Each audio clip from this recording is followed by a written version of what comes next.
creador del Celtic es el hermano Walfrid, practicante en el este de Glasgow. En aquellos tiempos era una sociedad deportiva creada para ayudar a la comunidad irlandesa. Nunca se imaginó que St. Mary's crearía uno de los gigantes del fútbol mundial. Celtic had a very big decision to take at that time, which was to be a Catholic, Irish, exclusivist, or else to say, no, we're a Scottish club and we are open to all, and that is the way we want to develop. And very fortuitously they decided on the latter course. So Celtic have always been Irish, and in my view proudly Irish in their origins and connections, but they have never been an exclusivist Catholic Irish club. El ideal de la no exclusión no fue bien recibido por los creadores de Rangers, quienes se desarrollaron como un club protestante, dirigido por protestantes. Con el paso del tiempo, la idea de Rangers nunca firmaría a un jugador católico fue ganando fuerza. Muy pocos lograron colarse, pero efectivamente había un obstáculo para los católicos dentro de los Rangers. Fue una política que resonaría alrededor de la rivalidad durante años. Once you have that kind of division, maybe it's inevitable that it polarizes and hardens. And in Glasgow, in the early part of the 20th century, there was another big influx of immigration, which was shipyard workers from the Protestant north of Ireland. So the more they attached themselves to football clubs, then the more these football clubs became identified with that kind of division. And they brought with them the songs and in some cases the prejudices, which certainly intensified the rivalry and the passions for good and very often for ill. Con tales diferencias, aún se preguntan por qué tanta euforia alrededor de la pasión.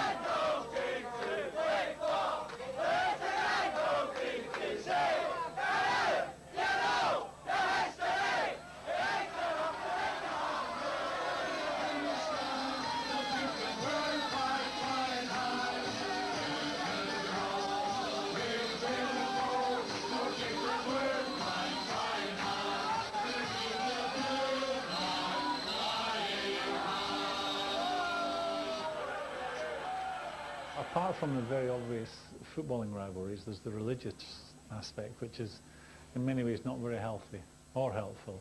The problem is that when it goes into other attitudes, you know, from a religious background, then I wish to heck it had never happened. Rivalry's terrific as long as it's healthy. When it becomes unhealthy, then I don't think it does anything for the place. You're aware of it, and it was never something I was completely comfortable with. You know, it wasn't nice. There was, you know, I was actually married to a Catholic girl, and you know, it was not something I was ever brought up with. It wasn't. I was from Edinburgh, and in the west of Scotland, that's a bigger deal. In Edinburgh, it wasn't an issue. Algunos de los incidentes incluyen una invasión de los hinchas después de la final de Copa del 80. Intentos de prohibir el alzar de banderas irlandeses por parte de los hinchas del Celtic en el 52. Esto falló. Después que los hinchas invadieran el campo del Camp Nou, el técnico del Rangers, Willie Waddle, se disculpó frente al estadio desde el círculo central de Ibrox, diciendo que estaría dispuesto a firmar un católico con el Rangers. Pero nunca nadie llegó. El sentimiento era: esto ya es suficiente. Y los clubes unieron fuerzas para atacar el sectarismo cara a cara.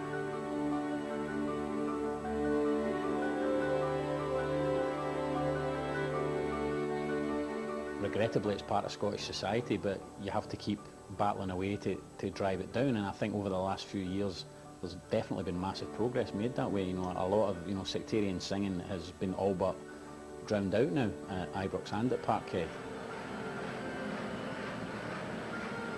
Made great strides together to try and make sure that it's about supporting your club and giving the best for your club only. There's so many joint, initiatives between the teams to beat the sectarianism and the prejudices that are there. You know, if you look back in the 80s when there were riots at games and various things at cup finals, etc., you would have to say then it wasn't healthy. But I think over the last 2 decades, both clubs have made massive efforts to progress, you know, with Fergus McCann's Boys Against Bigotry, the Rangers programme Pride Over Prejudice, which I think have made, you know, big steps towards zoning out the sectarianism and the bigotry in the home grounds. It exists and it has to be addressed. And if football is the repository for these attitudes, then football has a responsibility to make clear that it does no truck with them. ¿Qué tanto ha funcionado este esfuerzo dentro de la comunidad? Las cosas cambiaron desde un partido en 1986. It's a game, but to other folk, it's 90 minutes of pure bigotry. So it comes to, no, it's down to religion right through. As far as I'm concerned, the Celtic Rangers game it's inbred. If you're a glass speaking, but it's you're either one or the other.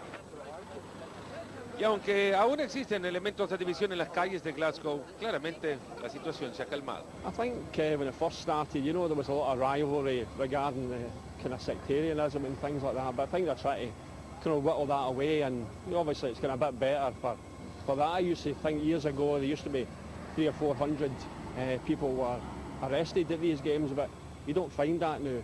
Even all the Celtic fans won't be sectarian based at all, like, you know.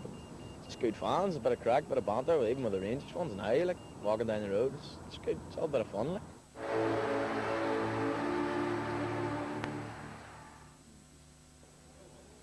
El 7 de abril de 1986 fue un día crucial para Rangers. Graham Souness, de la Sampdoria, entró al club. Él había tenido un tremendo éxito en Liverpool antes de aceptar el puesto de técnico jugador en Ibrox. Pero en esa época resultaba muy difícil complacer a los hinchas del Rangers. He's an unknown quantity as a manager. He's a rare player. We're not caring about that as long as he doesn't sign carefully. Well, as long as a Rangers player goes onto the park and plays in a blue shirt and plays for a Rangers team, I don't care who he signs. We've got our traditions at Ibrox, and we don't want to see them broke for the sake of one man. Soon yes or no. Souness siempre hizo las cosas a su manera y dirigir a Rangers también lo dirigiría a su manera. The very first question I'm asked when I'm revealed as a new manager at the press conference was, would you sign a Catholic? And I said, how can I marry one and go home to one every night but not work with one? So I think previous managers had answered it in a similar way, that they would always sign, that of course they would sign a Catholic, and never ever did. Souness se mantuvo firme en su palabra. No solo agregó a un católico al equipo, pero reclutó a Mo Johnston, un católico que había jugado para el Celtic. Johnston estaba regresando a Escocia tras un paso por el Nantes en Francia. Se había ido con la promesa de volver al Celtic, pero el trato se terminó. Fue aquí cuando Souness intervino. We ended up signing Maurice Johnson, not for any other reason, and he was a very, very good football player that we felt would improve our lot. And he was very brave to do it. And I think Rangers have never looked back since we made that brave move. El contrato fue una noticia chocante. Una vez más los fanáticos del fútbol de la ciudad estaban divididos, pero por lo menos algunos lo veían como un paso adelante. I think it's up to the Rangers supporters to welcome the guy when he comes, when he goes on, and cheer him on, you know, and forget about all the religious barriers. And, you know, see, Maurice Johnson's a Rangers player, and that's the most important thing. Let's give the guy a chance. He's a good player, but you're Catholic. I never thought they'd sign a Catholic, especially the one that did sign it, you know. Just unbelievable. Should have been done years ago. Because, you know, I mean, religion is religion, football is football. Maurice, quite happy to be a Ranger? Everything good for you? From our part, or from my part, and the club's part, they knew it had to be done. But it wasn't, we didn't target Maurice simply because it would break that 118 years of not signing a Catholic. We did it because it was the right thing for football reasons. Esas razones futbolísticas eran bastante claras y prácticas. La antigua regla significaba que jugadores católicos no podían jugar para Rangers. No importaba qué tan buenos eran. If there was two kids that were the top players in Glasgow, and one was Catholic and one was Protestant, Celtic only had to work on the one who was Protestant because they knew the Catholic one wouldn't be going to Rangers. That one was in the bag, but the Protestant one was one that they could devote time to persuade him to come to Celtic. For the future well-being, for the growth of Rangers, it had to be done. You know, religion, colour or creed should never come into it. They should be judged on what they do on a football pitch, not colour of skin or what church they go to or don't go to. Esta es una situación que el legendario jugador del Celtic, Jock Stein, usó a su beneficio desde los 60. Like many of the major figures in Celtic's history, Stein was not a Catholic and was not, did not have that whole Irish connection. Stein had a great line, you know, that if he had a choice between a Catholic and a Protestant player, he would always choose the Protestant because he knew that Rangers, who did have a sectarian employment policy, could not sign the Catholic. En 1967, Stein llevó al Celtic a convertirse en el primer equipo inglés en ganar la Copa Europea de Campeones. Sorprendentemente, ninguno del equipo que derrotó al Inter en Lisboa llegó de más allá de 30 millas de Glasgow. Uno de ellos fue Billy McNeill, capitán y líder de Stein. We just wanted to win it. We wanted to win it for ourselves. We wanted to win it for the club. We wanted to win it for the supporters. And it was something that was great. It was more than just about football. I mean, the whole thing was the triumph of a community that, you know, had always felt its backs to have been a bit to the wall, always felt itself to have been a bit looked down on, always had regarded this football club as a sort of symbol of what it was capable of achieving, all of these things, you know, and suddenly they were the best in Europe. Celtic llegó a otra final perdiendo ante el Feyenoord en 1970. 2 años después, con el inspirado capitán John Grigg, Rangers corrigió la balanza de poder en Escocia al llevarse la Recopa de Europa en Barcelona. I think at the time it was great. A city with just slightly less than 1 million of a population had 2 teams that had won European trophies, which was exceptional because I don't think any other country of our size has had that type of success. La rivalidad ardía como nunca. Entre 1966 y 1974 el Celtic destrozó a Rangers con 9 títulos de primera división escocesa consecutivos. It was massive because people have said to me often that it must have been easy after winning a couple to win it. It was harder. Nothing was ever easy. You had to keep your concentration all the time. You were a big challenge to everybody else. They tried to knock you off your pedestal. And it was demanding because you knew you were expected to do something good all the time. Big Jock was absolutely marvellous as a manager, of course. Al Rangers le llegaría su momento y fue entre 1989 y 1997. Bajo Graham Souness y Walter Smith, Rangers igualó los 9 títulos consecutivos del Celtic.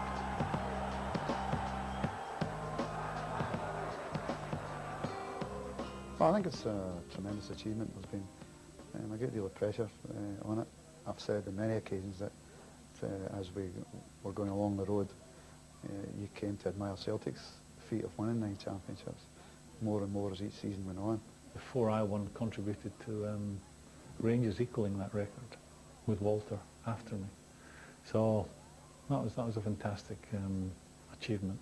Any club to win 9 championships is outrageous in the modern game. When Jock Stein's team won the 9 for Celtic, it was said in modern football it couldn't happen again. But you have to look at the teams that Rangers constructed then on a backbone of British players with special foreigners like Laudrup and Gascoigne. And that was a special era for Rangers that they may never get back to. Y bajo el espíritu de la rivalidad, Celtic deseaba que Rangers no lo lograra. I've got to be perfectly honest with you. I was hoping that they wouldn't get to 9 in a row, just like every other Celtic fan, because it was tarnishing our achievements. But when I think about it now, possibly it was quite realistic and satisfactory that they got to 9 and didn't go any further than that. That suited us because our record wasn't beaten, and probably suited them as well because they had done something likewise.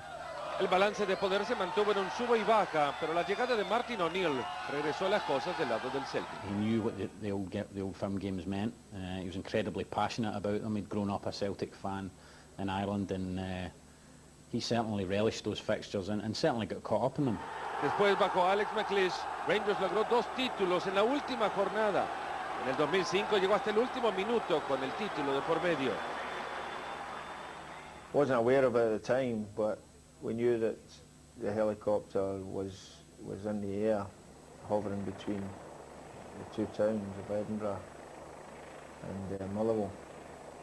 That was probably the biggest spine tingler that I've experienced in my entire life, when the Rangers fans roared on approval of Motherwell's equaliser.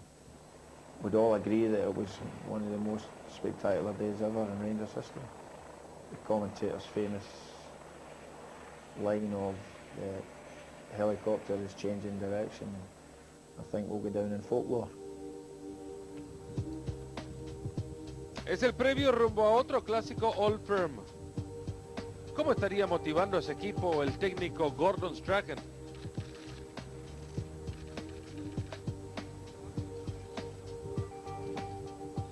This is Celtic versus Rangers. Yeah.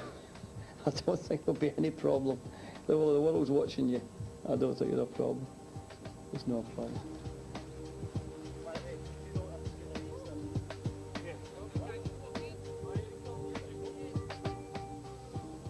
It takes a life of its own. This, forget whatever tournament you're playing on, it just takes a life of its own. You just have to win.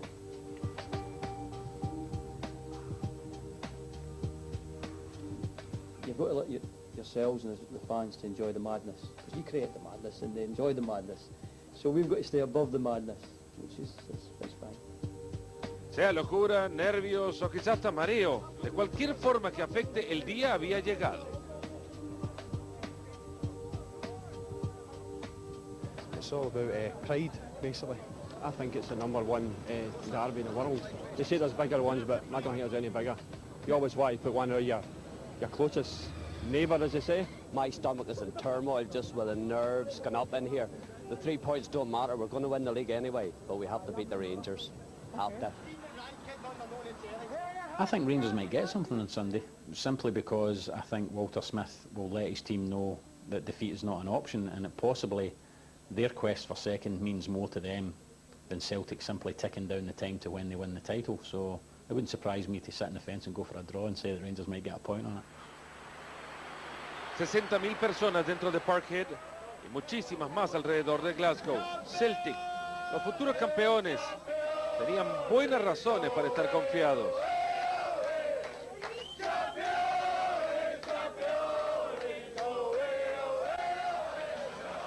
Los fanáticos de Rangers también tenían que decir.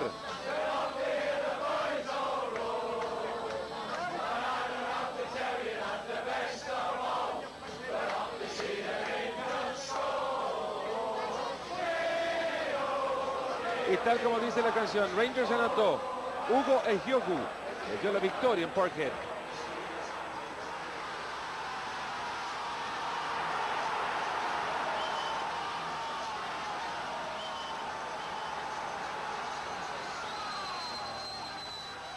Absolutely magic. The best result in the world.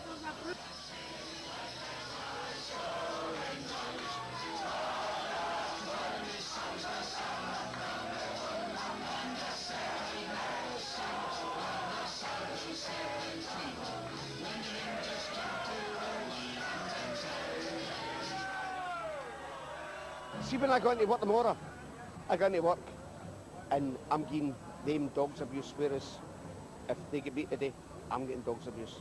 That's what it's all about.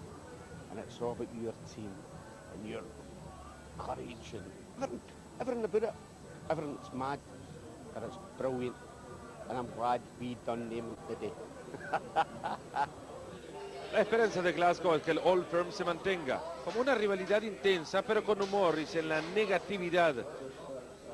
Donde ir al trabajo y presumir que tu equipo ha ganado sea el mejor sentimiento, tal y como todas las rivalidades del fútbol mundial. I've never had any serious problems with Rangers fans. Sure, there's but it wouldn't be football, and it wouldn't be Glasgow without that type of thing.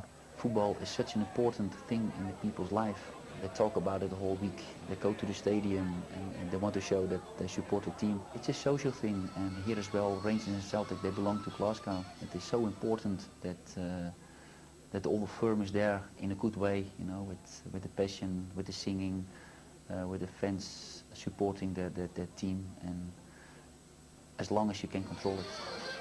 Con tiempo puede que desaparezcan para siempre las tensiones entre Glasgow y el oeste de Escocia, pero ojalá que las pasiones del clásico de Glasgow permanezcan intactas, sea un año victorioso para Rangers o para Celtic. It doesn't hurt that Celtic have been dominant in the last couple of years, but you know, nothing lasts forever. Things go in a cycle, and I'm sure next year Rangers will be trying even harder to correct that balance. You know, Walter will do a good job there, and I'd expect them to put a far bigger challenge up next year. Quien sea que domine, puedes estar seguro que esta rivalidad nunca terminará. Celtic Rangers, el Old Firm continúa. I'm still looking for Rangers to win the derby games. Yeah.